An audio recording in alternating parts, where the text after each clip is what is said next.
I know that that can sound like a lot to consider when you're buying an item, but once you're in the habit, eventually over time become a lot easier to just kind of look at an item and know whether or not you're going to have it. It actually makes shopping a lot quicker because the bulk of what you find in general stores is unsustainable.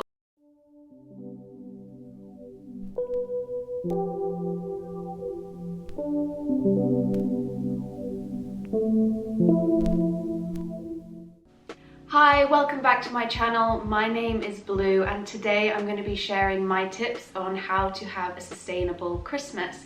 I wanted to create this video because I've had some requests to make a video about what I'm buying for Christmas and what are some zero waste gift ideas, but I wanted to create this kind of video rather than showing you physical specific products, because the things that you're going to be buying are going to be dependent on your accessibility and where you are in the world, and it's going to be different for everybody depending on those things. So rather than showing you physical specific items, I wanted to share with you some of the things that I look out for when I'm Christmas shopping, and the things that I'm going to be buying that are, for example, local to me are going to be different to the things that are local to you. So instead of giving you these items that might not be applicable to you, I am going to be sharing my tips, so no matter where you are and no matter what your accessibility is, you can find sustainable Christmas gifts for you, even if they're different than the things that I'm going to be buying. So this video is sponsored by Skillshare. Thank you so much for sponsoring this video. I'm going to be sharing more about them and a little gift from us to you at the end of this video, so be sure to stay tuned until then. So my first tip is to take the time to thrift. Rather than waiting to the very last moment to go out and just grab whatever you can find as the perfect gift for somebody, take the time to go into different thrift shops and vintage shops and secondhand shops and just keep an eye out, because more often than not you'll go into these shops and come out empty-handed. I know I do, especially in the UK where we have a smaller population and very small charity shops. Usually if I have something specific in mind, I'm not going to find it on the first trip, or a lot of the time I'll come out just because I haven't liked any of the items that I've seen that day. So instead of rushing at the very last minute, give yourself the time to go shopping throughout the month or even the previous month, so November and December. I know it's a little bit late now, but there's still time this month to just go and peruse some thrift shops to see what you can find. And it might be the second shop that you go in that you find the perfect gift, and it might be the 10th. And I know that sounds really time consuming, but a lot of the time living more sustainably might take a little bit more time and a little bit more effort, but it'll be worth it in the end. And in that, generally you'll save money anyway, so it's kind of a trade-off between time and money. Now, if you have waited to the very last minute, which I don't blame you, I know a lot of us do that. December is a very busy time and we can't all take the time out throughout the month to go shopping multiple times.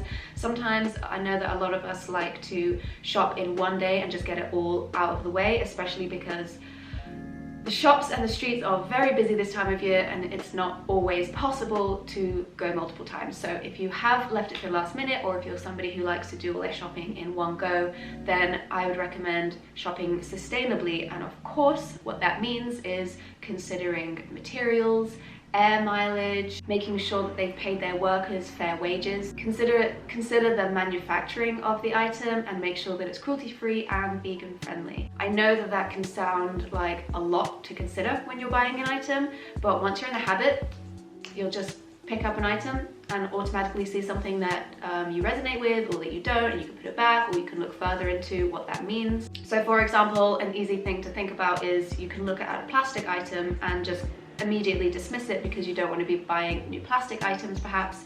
So you look for materials like cotton, hemp, bamboo, these fast-growing sustainable materials.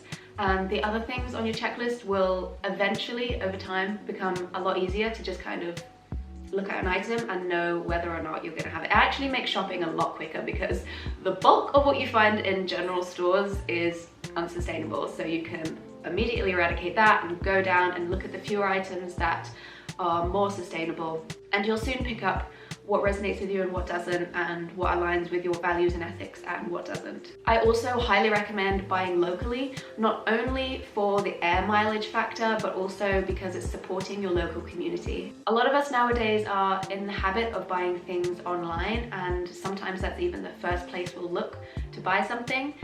So instead, I'd suggest having a walk around your local area and buying things locally made. That way it won't be shipped to you, whether it's by plane or by truck. It's going to save on emissions. It's also going to save on packaging, and it's going to help your local community thrive. Which brings me to my next tip, which is buying from small independent businesses. Supporting these businesses is giving back to our community, and it's not only buying a present for somebody else, it's also gifting the present of support for these people who are starting their own business. It can be really difficult to have your business thrive. A lot of businesses fail because they just don't get that local support, especially when we're going and buying things online or from big corporations. We can funnel that money back into smaller businesses and help them grow and thrive. And this is especially important if the business aligns with your own ethics and ethos and you want to support more of that. I know that a lot of people around the world, for example, don't have access to zero waste bulk shops or small independent makers, and that's because a lot of the time we'll just buy something online rather than going out into our streets, and so they're not getting the support that they need. It's really hard nowadays, especially with the invention of internet shopping, to really make your shop a physical space into a profitable business. So wherever we can, let's support those businesses, let's support independent makers and give back to them, as well as buying a beautiful gift for a loved one. My next tip is to buy practical gifts, which can sound boring, but I promise they're not. I much prefer to receive something I know I'm going to get a lot of use out of, and these can be gifts like a new pair of socks or a new bamboo toothbrush, or something that you know this person has had their eye on for a little while. And if you don't know what they've wanted, then you can always ask them for a Christmas list. I know this has come in really handy with my family. We always send around Christmas lists to share with each other the kind of things that we'd like, and to make sure that we're going to receive something that we really get good use out of. It's also really helpful when you're trying to buy something for somebody that you don't know that well, or you haven't seen in a while, or perhaps you've just run out of ideas because you've been buying Christmas presents for them your whole life. It's super handy. When you give a Christmas list, you know you're going to get something you're going to love. When you receive a Christmas list, it just saves so much time and effort, and you can know that you're going to give a present that that person is really going to enjoy. As a little side note here, I do not promote Christmas gifts as like a shopping list for somebody to buy. It's just to give a kind of idea, and if the person wants to choose one or two items from that list, they can. If not, that's totally cool. It's not a shopping list, it's a Christmas list. They're different things. My next tip is to gift edible items. I know I've made a lot of hampers in my lifetime, especially for my brother. I like to give food items, so I'll thrift a little basket or a box and fill it with edible things. So you can fill it with either somebody's favorite items or fill it with completely homemade items. It's always a really thoughtful and sustainable and minimalist gift as well, because it means that this person isn't left with something that they're going to keep for the rest of their life, or something that they don't want and they just end up donating anyway. Another great gift for minimalists and people who don't want to add things into their life are perishable items. So aside from food, this can be things like incense, a candle, a massage oil, or a face mask, something that the person can use up and then they no longer have to keep. It's not going to clutter their space, they're going to be thinking of you when they use it, and it's just the perfect gift for minimalists. My next tip is to upcycle something, whether that is an old jar into a cookie jar, or an old cookie jar into a vase or a plant pot. You can embroider a thrifted piece of clothing to make it more personal. Find what you already have around the house that you're not using anymore, or go to a thrift shop and keep a creative mind rather than just thinking of something you can buy and gift. Think of ways that you can upcycle the items. My last tip is to create something completely from scratch, all on your own, like gifting a painting or a photograph. You could print a photograph that you've taken and frame it. Create a macrame plant hanger for that person who just loves plants. I know that everybody knows this person, and that's me in my friendship group. You can bake cookies or make a homemade facial oil or hair mask. There's so many different DIY things you can make, just use your skills, which brings me onto the sponsor of this video, Skillshare. If you don't already know, Skillshare is an online learning community for creators. It's got thousands of classes in crafting, painting, photography, design, marketing, business, and so many more. Their premium memberships give you unlimited access, so you can join the classes and communities that you personally align with. Sign up and join more than 7 million creators learning with Skillshare. You can join groups to learn with like-minded people, give and receive feedback on projects, and speak with others with the same interests as you. It's not only a learning space, it's also like a little community of people who share interests, hobbies, job ambitions, and personal goals, and at all different levels, whether you're a beginner or an expert or anything in between. What I love about them is that they have classes from 10 to 15 minutes to up to 3 hours, so you can learn in your breaks or in your commutes or even in the evenings or at weekends, whenever you have the time. They've got a class to fit your availability. A recent class I took is called Sketchbook Illustration for All, Draw Your Day with Watercolor and Pen by Samantha Dion Baker, who's an illustrator and graphic designer. I learned a new skill in illustration, as well as things like composition, productivity, and watercolor.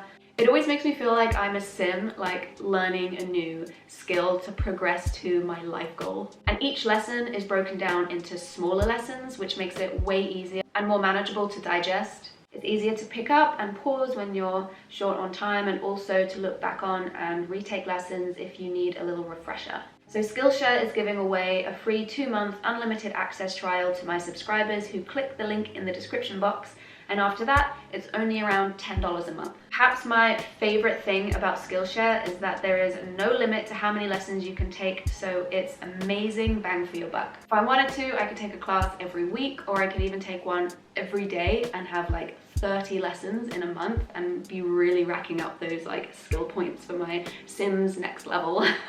I sincerely hope you try out Skillshare. You can just give it a trial and see how you like it, and in the meantime have like 2 months of thousands of lessons available to you. It's really great, especially if you're looking to key up on something to make the perfect gift, whether that's taking a macrame lesson or a painting lesson or a photography lesson. So you can add those final touches to make that perfect gift for that someone you love. I hope you enjoyed these tips for sustainable shopping, and I'm hoping that this was more helpful than making a specific gift guide video showing you just the specific things that I buy in my circumstance and in my part of the world. I hope this was helpful and that you can use it no matter where you are in the world. Let me know your tips down below and what kind of things that you're going to be gifting this year, just to give me ideas, because I haven't finished my Christmas shopping yet. Give this video a thumbs up if you enjoyed it and if you found anything helpful. I really appreciate the support, it helps me out a lot. Subscribe if you're new here and press that bell notification so you get notified every time I upload a new video. And I'll see you in the next one. Alright, bye!